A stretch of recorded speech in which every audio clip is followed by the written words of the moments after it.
But one other thing I kind of find interesting, as I said, that the Big Ten is possibly pushing it back to spring 2021, which also then puts in jeopardy of the NFL draft. How do you think that this is going to affect the draft, with which is normally scheduled in April of each year?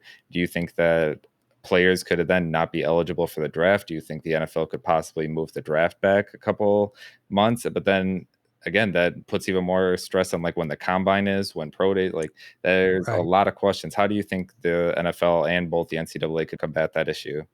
Well, the NFL is definitely going to work with the NCAA and the players because they like the current setup. They like that college football is a farm system, a free farm system for them. Yeah, So if the NFL needs to move the draft around to accommodate college football, I think they'll do what they need to do. yeah, I also don't think this is totally over yet. I don't think we should be counting on the spring season. Right now, we're already seeing a lot of Big Ten schools and parents and players really pushing back mhm, against this cancellation of the season. We've seen Ohio State, Penn State, and Iowa parents already submitting formal letters to the university asking for details about why they canceled football. yep, When just a week ago they had announced a full schedule. exactly.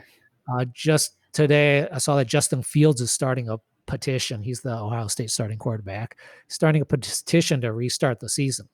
So we got a lot of players and parents who want to play in the Big Ten and the Mhm. Pac-12. So I don't think this is over yet. Yeah, I agree. Like you said, especially with who Jim Harbaugh and I'm not sure Ohio State's head coach, but I'm pretty sure they're all advocating very hard too to play this season as well. And that's what I just found it so strange. They came out, they made a whole schedule. They went out like they went out, and the board members obviously planned all this out and scheduled all this out just for them to come back and cancel it all of a sudden. So when all the players clearly are stating that they want to play. Right. It's a curious situation that you got three big time conferences, ACC, Big 12, and SEC going forward and playing. And then you have Big 10 and Pac 12 canceling. It's too much of a dichotomy there that's comfortable because it's not fair to Big 10 players who really want to play. And this is going to affect future recruiting possibly. Hmm. If you see that there's a conference that's more willing to let you play, like the SEC, Yep.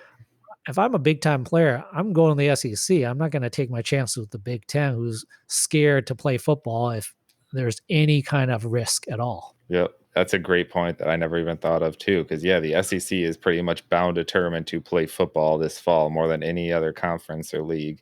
So yeah, we'll just see how it affects going forward. The college football as a whole, and just like you mentioned, recruiting and where players decide to go, we could see even more just star players continue to go to the SEC as they already are. So we could just see, again, it is a very possibility that they could become their own little football league down in the South. So Yeah, you wonder if Michigan and Ohio State join them for a year. 'Cause we're both Michigan fans here, and we want to watch the team play. exactly. It'll be interesting. The Jim Harbaugh wants to play. He wrote this huge letter about why they should be playing, give a bunch of stats and Mhm. information. Ryan Day with Ohio State clearly wants to play. Their players want to play. So are they going to go rogue and join another conference for here, which would be fascinating? How awesome would that be for those two teams to be in the SEC for a year? That would almost make the college football season just the next level interesting. Exactly, because that's I like college football and I watch it, but I don't watch it as heavily as NFL, and that's my biggest complaint is just the obviously when there's big games, when it's Auburn versus Alabama or something like that, like I'll watch those, but Right. it's like when they're playing a Division One or some random team, it's just like I don't even bother watching them. So, like you said, if it Yeah. was just all the SEC or just all the best college football teams in one college in one division, that would be an amazing league to watch. That would be like the best year ever if Exactly. every game was sort of like an NFL game where, wow, any team can actually win. It's not Hmm. you're playing these cupcakes and you're favored by 20 or 30 points. It's just like, Yeah, it's a 56 we to know what's gonna 7 happen. blowout, whatever. Right. Yeah, those get boring. Those aren't Mhm, that interesting. exactly. So, yeah, that would be really interesting to see going forward. Well, one thing that the NFL might consider if the college football season gets shut down is they might move some games to Saturday, which would be good for NFL fans. The Lions might actually get some national TV games if that happens, which would be great. Yeah, exactly. 2 more days of NFL football or an extra day of NFL football per week, sign me up for it. I'm all Yeah. all about it.